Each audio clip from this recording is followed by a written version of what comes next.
Welcome to the First Time Facilitator podcast. Whether you're a first-time facilitator or a seasoned pro, listen in for tips and tricks to make a bigger impact at the next workshop you deliver. And now, your host, 90% of her camera roll features photos of her dogs, Leanne Hughes.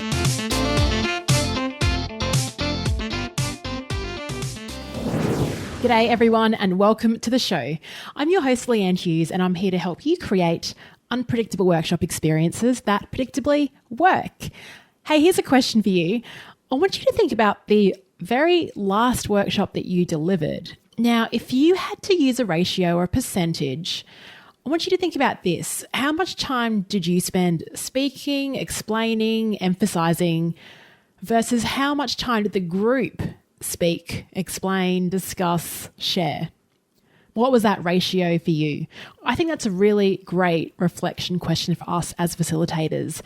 Unfortunately, I can't claim the question. It's a question that led today's guest, though, into becoming more curious about how to create interactive, engaging workshop experiences. His name is Juan Daniel Sobrado, otherwise known as Juanda.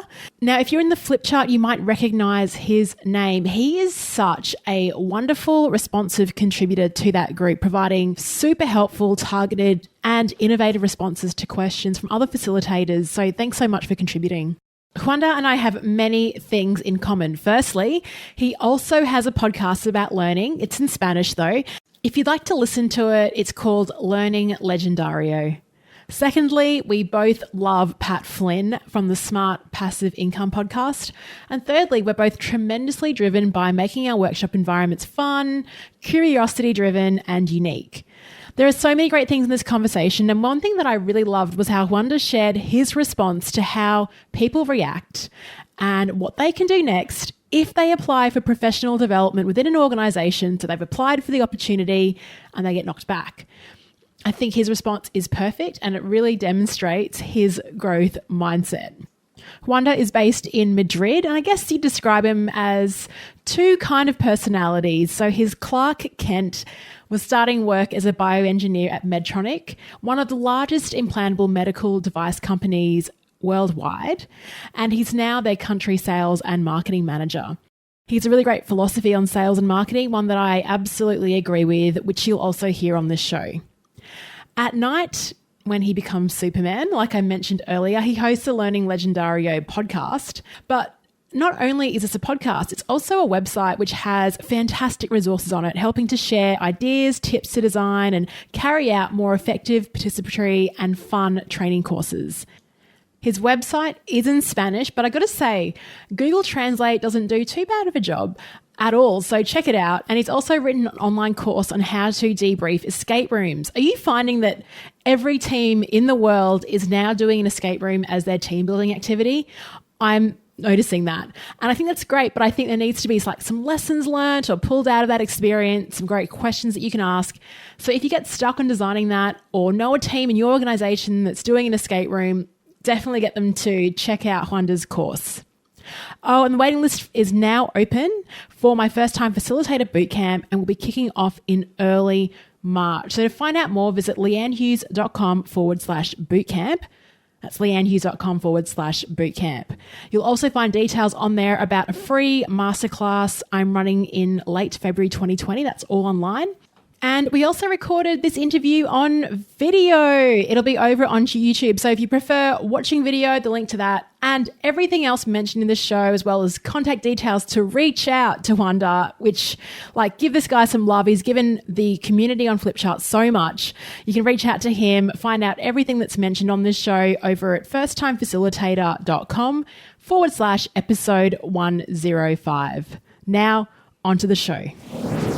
I am delighted to welcome to the First Time Facilitator podcast, Juan Daniel Sobrado, who's joining us in Madrid, I believe. Juanda, welcome to the show. Welcome. Thank you. Thank you for inviting me, Leanne. I'm very happy. Of course, I had to invite you. Just before we hit the record button, I was just saying to Juanda that excuse my lack of Spanish skills and pronunciation for anyone listening as well. But just talking about how you discovered the podcast and then it's like you exploded onto the scene, you joined the Flipchart, you've added so much value in that group. And you're also doing something very similar over in Spain with your podcast as well. I was wondering if you could quickly share with listeners how you discovered the world of facilitation, because you've come down a different path like many of the guests on this podcast. Yeah, I'm biomedical engineer, but now I'm marketing and sales manager in the company where I work. I started in the company doing some trainings for internal employees and also for the surgeons that we train using those machines in the operating room. This is how I discovered the world of facilitation and training. Fantastic. So you found it within your internal role. What were people thinking when you left engineering? Were they like, you're crazy, you spent all that time studying and very technical role and now you've moved to sales and marketing. How did you get the confidence to do that? What were people saying when you made that decision? For me, it has been a natural evolution. I started as a clinical specialist in the operating room, supporting the surgeons in the brain shortages with our machines. And then I moved to sales because I like it also this world of the sales. And then I saw the opportunity to move to marketing. And now I started last year as manager. So I'm always looking for the next challenge. So for me, it was like a natural evolution. It was not traumatic, probably only for my mom. Yeah. It's funny because parents are very like, hey, you studied this at university. Like, why are you doing something completely different? But it's such a different world now, isn't it? Yeah, and now with the podcast, she is completely lost. Well, what are you doing recording, interviewing people? But you are a marketing engineer. What are you doing? Forget about that. I'm enjoying. I'm happy. Yeah, absolutely. You seem very happy with what you're doing now. Can you share with our listeners a bit about your podcast? What compelled you to start it? Yeah, I have a podcast also about training and how to create better learning experience in Spanish. You're like my twin, so this is why I was so excited for finding your podcast also. And the point I started this 3 years ago when my second child was born and I was not able to sleep. So I was having a lot of time to write. And I was also thinking about doing something in digital marketing. So for me, it was the perfect. I like it a lot, training. I wanted to learn something about digital marketing and also online business. It was the perfect join. And I had time to write. So this is how I started. That's really cool because a lot of people, when they are sleep deprived, they're just wishing they could get back to sleep. But you saw this as an opportunity to learn and grow. And it's funny because it's funny that you mentioned like we're like twins. We're triplets. There's a third person, Miriam, in Amsterdam who you should meet. So there's the three of us. Hopefully we get some more languages and we can expand the family of training podcasts around the world. You talk about that intersection of online business, writing, creating podcasts. And we both follow Pat Flynn. You listen to his show as well. And he's been a huge inspiration. It's funny that you mention your interest in online marketing because I was looking at your website, super impressed. I really loved your story that you talk through all your career pivots and how you discovered what you do now. And you mentioned there's a story there where you started discovering the difference between training and presenting. I was wondering if you could share with our listeners how you discovered that and what the differences really are between the two. Yeah, for me, it was a real shock because when I started in the company doing trainings for the surgeons and I was just doing presentations of the products and the machines that we are selling. Then after 3 years, they invited me in Europe to start as internal facilitator for internal employees across Europe. They invited me to go to a train of trainers course. I was thinking that I was a good facilitator, a good trainer, but it was completely shocked because I remember in the workshop, the first question was, how much time do you speak during your trainings and how much time does the attendees speak? And I said, okay, I'm always speaking. 100%. We started to do some exercises and I fully understand that I was doing so wrong and I was killing so much people with my PowerPoint that I totally decided to change. And this is how I started to read many books and attend other workshops about facilitating, creating an experience, storytelling, and many things. Yeah. Wow. It's actually just shows the power of one question. And Yeah, for me, it was like a big insight. isn't it meant to be 100%? Like looking around the room and everyone going, doesn't everyone else just, because I was the same as a first-time facilitator. Yeah, especially in Spain, the schools, in the university, the lecturing is always the educational system. So we are always learning by listening to the teacher, who is the master, who has all the knowledge, and you are just copying in your notebook. And this is how it works for all your career. And also, also then in the company, it's also the same. So my point, also starting with the blog, was allow people to realize that there are more ways to facilitate and to do training than making presentations in PowerPoint. Yeah, and being the total expert. And I think that's what the struggle is for first-time facilitators, particularly the fear of the credibility of other people in the room. And if we think we need to be the expert, we need to know all the studies, because I was thinking I need to memorize this research so I can, and it's not about that. And it's so reassuring now as more experience that you can actually let go a little bit more and have more of an equal conversation and drop that 100%. On the Flipchart, a lot of people ask for activity ideas. And you mentioned on your website that what you like to do, and what I would love to talk to you about today is in workshops, a lot of the stuff that we do are activities that we've seen other people do that we like. And it seems that a lot of these activities are kind of recycled and you see them a lot during other workshops. But you really talk about how can we create new activities. Can you share some ideas on that? Because I'd love to know, like, what inspires you for creating new activities? How do you find them? How do you draw them out? Yeah, one of the things that I have pivot in my learning as facilitator is that at the beginning I was thinking always about the content, but I realized that you have to focus on the experience. So if you start thinking in your training about the experiences, about what the participants need to feel and need to play and need to learn in that way, in that experience, the approach is totally different. So if you start with the experience first, then you can add the content to that experience, and the feedback to that experience is much natural, and also you assure that they will be 100 engaged in the workshop. So you can do many things, even for public presentations. You can do activities with the public and engage with the people and let them feel what you want to feel instead of telling or presenting. I 100% agree. I think a lot of keynote speakers, and absolutely the keynote speaking presentation is meant to be like, I'm just going to speak and you're going to listen. But some of the best speeches that I've heard have included a lot of that interaction as well, whether it's just turning to the person beside you and having a conversation around a question, or standing up or just doing something to get involved.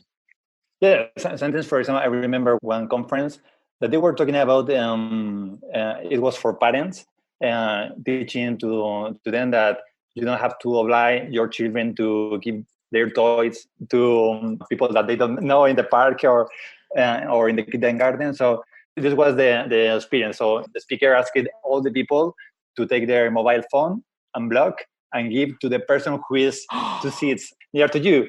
So in that moment, you are creating a big experience. Everyone is feeling the anxiety of not having your favorite device, your favorite toy. So this is how your children feel when you are asking to give something to people who they don't know. So you can then give the feedback, and then you can ask if you want to add the theory or make the presentation that you have. But the experience for the participants is totally different because they have feel already something, and then you can talk about that. Even when you mention that, I was thinking, if that was me, I'm like, I felt it. I was anxious. I'm like, no one's going through, like, no stranger is going to have my phone, especially unlocked. Yeah. Wow. Yeah, exactly. That's really powerful. Do you have any favorite activities? I know I'm putting you on the spot here. Are there any sort of favorite ones that you go to? Or? Yeah, sometimes it's simple things. I remember another teacher, another coach I interviewed. This was about taking opportunities, no? And he took a $50 bill and he put on the front of the class with blue tack, okay? And he asked to the class, okay, who is responsible for this $50 bill to be there? So the people started, okay, the government who print the bill, you who put that in the blackboard, the humans who create the money, and one person say, I think I am responsible. Can I take it? Okay, so this person went to the front of the class and took the bill. This was the lesson. I mean, sometimes we think that there are many opportunities in the world around us, and we don't take because we don't think that they are for us or that we are not responsible for that. So It was also a very impressive experience in just 10 minutes. Just put a $50 bill there. You're done. I mean, you don't have to create something complex or complicated. No, absolutely not. That's really simple. But that aha moment, when everyone heard that guy say, I'm responsible, they're like, damn it, I should have, because that's the thing. Him saying that opened the door to the opportunity. Exactly. And on all the people, because then they were talking about excuses. So the facilitator was saying, okay, you will have many excuses now for not going like this guy to the front of the class. So what are those excuses that you are telling now? So you can continue the exercise the whole day. I'm even thinking on that example, how everyone looks for deeper meaning a lot of the time. And sometimes the answer, you don't need to search. It's just right there in front of you. Just go take it. Yeah. That's super powerful. Thank you for sharing that one. That's really good. How else do you prepare for upcoming workshops? So what's your strategy? And in terms of your workshop delivery, do you have a certain suite of products and workshops that you deliver? Or do you have to create new workshop material? Like, what's the balance for you? Most of my workshops are internal trainings for teaching to train the new employees about how to use the products, how to sell to the surgeons or to the hospital's administration. So most of them, they are very similar, but I'm talking about we because there is a team of facilitators in Europe, and we are always talking about what is something new that we can add, or if there is something new content that we can include or new exercises. So we evaluate the past one and we adjust a little bit. But doing this every year, it allows you to improve little by little. And also depending on the profile of the participants, you can adjust the level or focus more in the sales part or focus more in the practice. It depends. I mean, we usually spend like 2 days refocusing the workshop but it's already done. And then when I do external workshops, I prepare from the scratch depending on the needs of the company.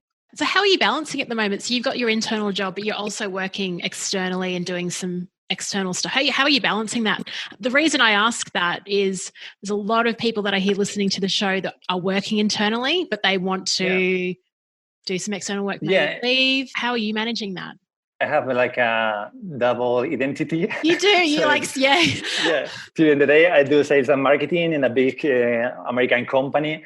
But this is also my experimentation field because I use my colleagues, I use all my mates to try something new in a presentation, include music in the WebEx or whatever. So I play with them.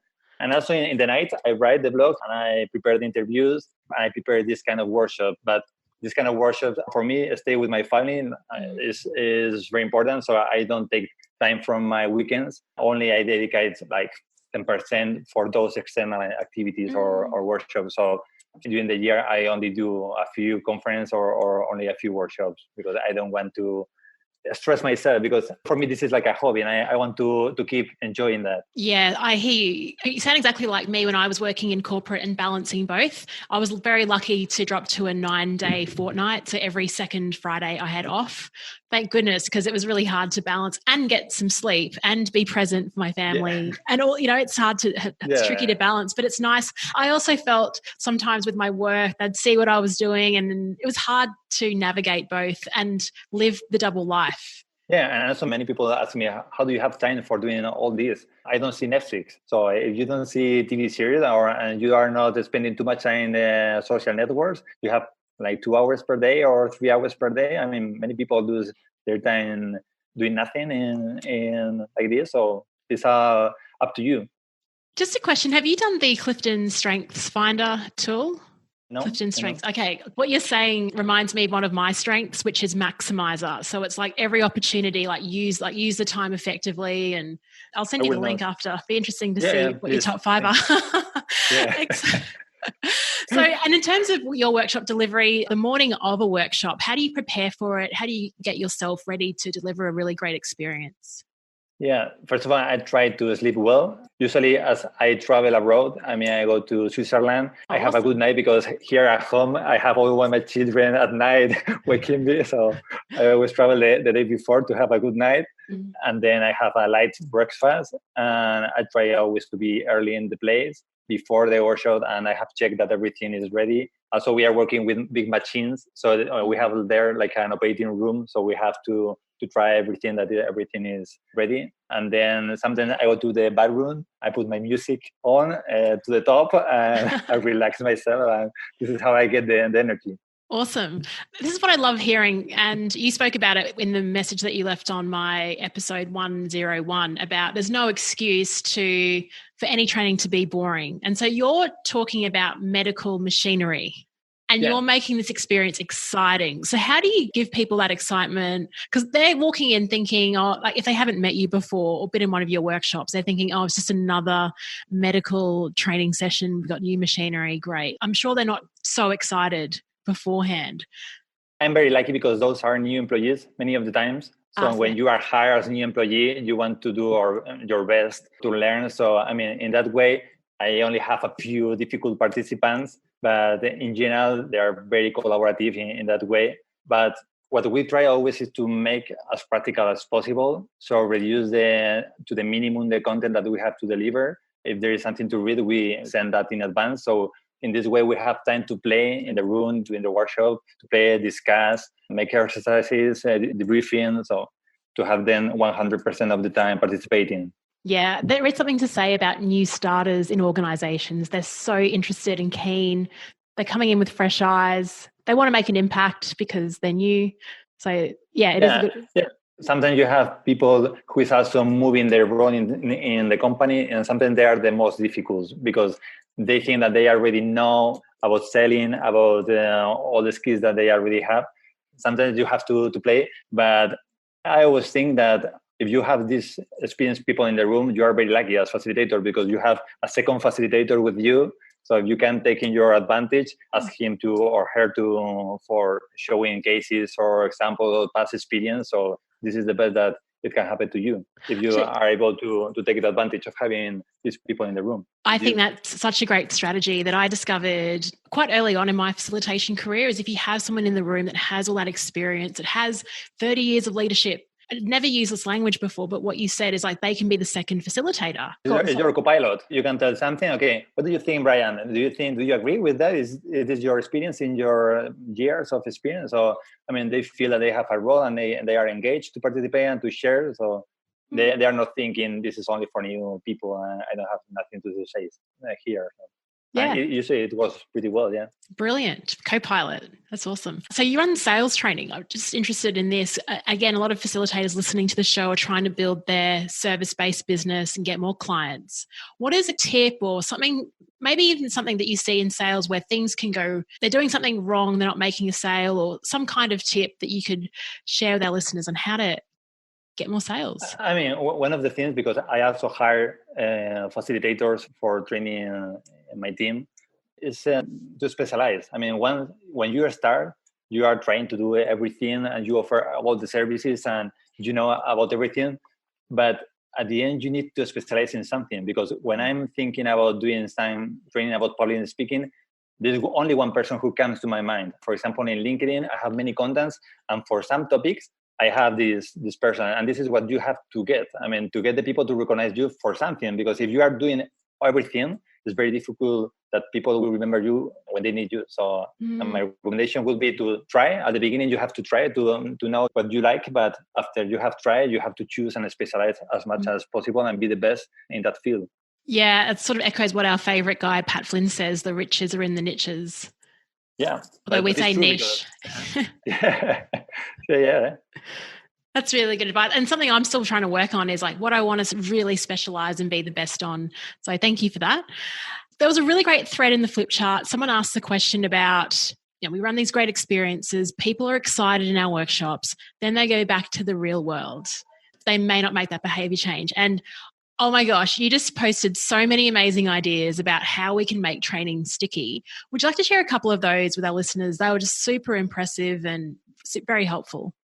Yeah, for me, what is incredible is not having an action plan. It is not so incredible because I started like that, because I was delivering the training. Give me the evaluation form. Thank you, goodbye. But now I think it's totally necessary to have an action plan. An action plan is just give them the time and a paper to put, what are the tasks or the things that you are going to do, when you are going to do that, what barriers or what resources do you need for complete that goal.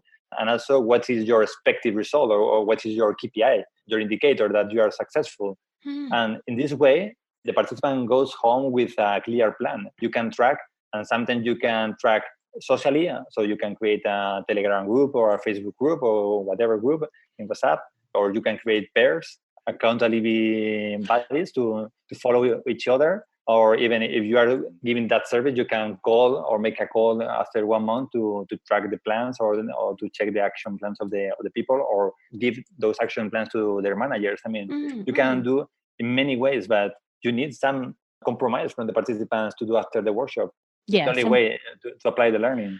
Yeah, absolutely. Some kind of commitment. And I like when you talk about the action plan, because usually I see, and this is what I'll work on, a deadline, that's usually quite standard. But the fact that you mention what are the barriers and what resources will you need? I think that's huge. So, because even because you might have a target, but then one of the first steps might be, well, actually talking to my manager about the support that I need to make this happen. So that's even making it more realistic. Yeah. It's so that you can learn something, but if you don't have the environment to apply that learning in your company, you are totally lost. I mean, you are not going to be able to apply, and you will get only frustration. Yeah, and we often see that, and a lot of people sort of go, well, I can't have, and back to that excuses thing, kind of linking to the $50 note example, is we're so busy focusing on all the excuses on why things can't happen, but how do we take control? But sometimes there are real excuses. You are delivering training about safety, but you are not giving the safety protections to the people. So, okay, you are telling me that I have to put my glasses and I don't have glasses. What is this? Yeah. But it happens. It happens with other fields, but it happens like that. It totally happens. It does. Yeah. And that's I guess it's a hard thing as a facilitator as well, is we're trying to bring in like, this is the ideal and this is what the research says and this is all the great stuff. But on the ground, what they're facing is really hard. And sometimes in workshops, you can sense that frustration. People want to do the great stuff, but as you said, there's just like these annoying kind of roadblocks and limitations. And yeah, it's tricky. It's kind of why I got out of corporate, to be honest.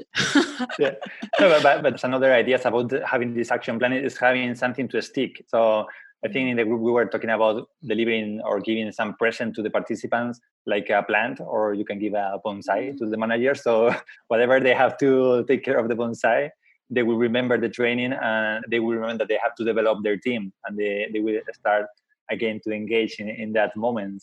Or even you can stick the people to a song. If during the workshop you are always playing a song, so whenever you are losing motivation, put this on and remember what we have learned. I mean, there are many things that you can do. Yeah, that's called like anchoring. Fantastic. So what do you think are, like, if you had to pick a few certain skills that great facilitators and great trainers have, what do you think those skills would be? Yeah, I mean, one of course is learn to learn. I think it's one of the key. I mean, facilitation. I love this profession because it's probably one of the most challenges, because you always have to learn new things, new theories, new games, new exercises. So learn to learn, be able to learn fast and apply and unlearn something that you were believing that it was true and now it is not longer true. So this is very, very important.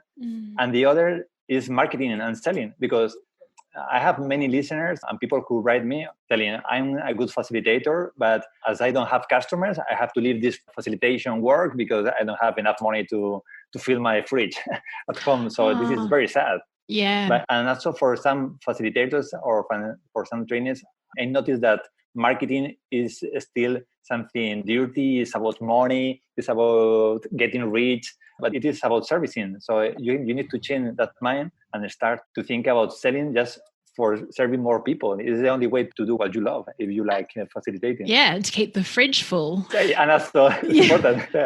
Well, it's funny, you got that Seth Godin's book, This is Marketing, in your background. I love Seth Godin, and he's got an awesome, I don't know, have you listened to his podcast, Startup School? No, I'm now with Akimbo, but I didn't listen. Yeah. Oh, it's amazing. It's like 13 episodes and every week it's like a lecture. It's free. It's just on every podcast player. But he says it's not good enough to be the best at what you do. Like if you're the best facilitator, it doesn't matter if no one knows about it. And I think that's a challenge. And I think I've certainly discovered being in business as well. It's one thing to be good at your craft. You have to be great at what you do. That's fine. But that's not what's going to get you business. It's about serving. It's about building relationships. And it's interesting hearing a lot of people outsource their marketing. And I could never do that. What are your thoughts on that, outsourcing marketing? When you understand that marketing is serving, you change your mind. I mean, because you start to think in other ways. You need to outsource those things that don't add value to your customers or to your listeners or to your clients. So at the end, you can automatize certain things. You can outsource some activities, but the core, I mean, how you serve your people is in your own. Yeah. Obviously, if you grow, you will need a team, but at the end, it's in the team, this knowledge and this service. Yeah, I think you and I should chat again, maybe sometime on Facebook Live or something, and talk more about marketing strategies, because I'm certainly getting a lot of questions at the moment as well from facilitators reaching out. And but this question about marketing is like with the social networks. I hate social networks. Hang on, you're always on them. I am there because I found that this is the best way to create relationships that matters, like the one that we are having now. Mm-hmm. So for me, it's a pain. Unnecessary pain that I have to suffer to be today with you, for example. So many of the opportunities, laboral opportunities, and also for doing these workshops are all of them coming from the social network. So even if you don't like, you need to be present there and serve your people there. Yeah, and that's absolutely what you've done. And that's how this conversation has happened, is you've jumped on the Flipchart, you've just served, you've added so much value. I was like, who is this guy? And then to hear that you don't even like social media, it's like, that's awesome. I actually love that.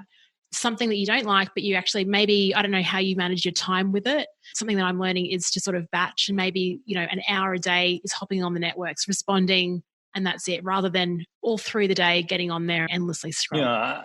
I try to put all the time together during the day, usually 2 days per week.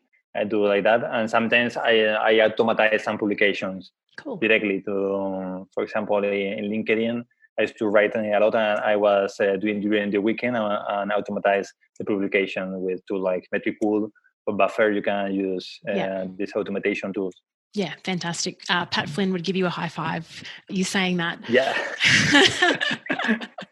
So just quickly going back on your first time, on your facilitation journey after that first workshop where you were 100% of my time is spent speaking. You mentioned, I just want to quickly find out, what kind of resources did you look for? You mentioned you tried things like storytelling, you read books.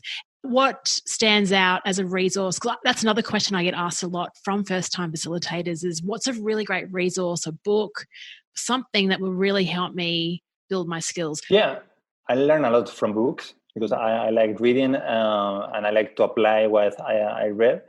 So for me, books are a very big source of inspiration and also information. But also you need to do workshops. I mean, every year I have some money only for training myself. So I think in the same way that you, at the beginning of the year, you propose yourself to train, make harder, you need to put that money to say, okay, what I'm going to learn this year. It's a little money, but you need to invest in yourself and develop yourself. Don't think that your company is going to develop you or whatever. You have to be responsible for that. Thank you. That's something that I often faced in my old organization is a lot of the time, because I worked in learning and development, and a lot of people would come and see me and go, oh, look, this hasn't been approved. And you're absolutely right. You've got to be more intentional about it and seek it out. But in any kind of work, I mean, I have colleagues that say, okay, I'm not getting the support from the company to be trained in this, whatever you can do. And you say, okay, pay yourself. Why are you waiting the company to that? If this is what you want to do, if it is the way that you want to develop, pay yourself. It is 10,000 euros. Pay yourself. I mean, absolutely. You cannot wait to anyone to give that you need to develop if you think that this is your time. Yeah. Have you heard of Jim Rohn? He was a big motivational US speaker. He's dead now, unfortunately. I love his content, but he talks about how to be more valuable to the marketplace. And this is one way, is actually just investing in yourself. If you want to get paid more, if you want to get more opportunities, you've got to invest in yourself. Yeah. And there are people who spend more in having their car clean and in the insurance company for the car than in themselves, in training and education. So what is the balance? What is going to give you more opportunities in your life? Having a beautiful car, always clean, or or your training? Yeah, don't ask me about my car, but I'm putting my money into training and development. I'm thinking of going to, I'd love to get to FlynnCon this year in San Diego. I think that'd be an awesome conference. Really, I kind of want to go there because I want to go to Mexico, but it's a good, San Diego's nice and close. So I thought, I could combine two things. What skills are you looking to build this year? I want to be more present on video. I'm still a very shy person in front of the video, but I think video is key also for online learning. And this year I will do a training from the back of the room. Do you know Sharon Bowman? I have heard of it. Yeah, training. Put a link to that in the show notes. Yeah. This is a fantastic woman with tons of ideas and this kind of style of facilitating through games. And I will do a workshop in Germany in May. So I will be able to start in this way also in Spain with this kind of trainings. This is my point for this year. And also to continue with the online courses. That's awesome. Hey, that's really exciting. And let's keep in touch about online courses. We got a lot of overlap here because video is something, and that's why Juanda and I put ourselves out of our comfort zone. We're both appearing on video today, but this is a good start, right? This is how you get experience and confidence. That's the only way. And look, you're fine on camera, so don't worry about it. You'll be all right. Yeah, it's just getting that motivation and just clicking a record, and it's tough. Video is tough. Yeah. When you say to me, I want to record in video, okay, say, okay, let's go. Because if you want to learn, you have to practice. It's the only way. Well, even when I wrote that sentence, I was like, can I really be bothered? And then I'm like, just do it. There's real value in it, I think. And it's nice to give our listeners a bit of a different medium if they prefer the visual over the audio. So, Juanda, thank you so much for your time today. Is there anything else you'd like to share with our listeners before we end the call? Just to listen to your podcast and take notes and apply what they learn. Oh, thank you. Sometimes I re-listen to some episodes. It's funny, you're a podcast interviewer yourself. When you re-listen to a podcast, you're like, it feels like it's the first time I heard something, or something will stand out more than it did during an initial interview. So I think that's great to take notes and take action. Thank you so much for all of your insight today and for staying up so late. I know it's the evening over there, quite late. You need to go to sleep. Hopefully you don't get interrupted tonight. If people would like to find out more about your work and what you do, where can we send them? They can go to learninglegendario.com or in LinkedIn. I'm always there around, so in any of those places. And your favorite social networks as well. Fantastic. It's been wonderful talking to you, and thanks for sharing everything you've got, both on this interview and on the Flipchart as well. Really appreciate it. Yeah, thanks to Julia for this initiative, and continue another 100 episodes. Thank you. And you too. Hope you hit 100. Hey, thanks so much for sticking around. You've reached the end of another episode of the First Time Facilitator podcast.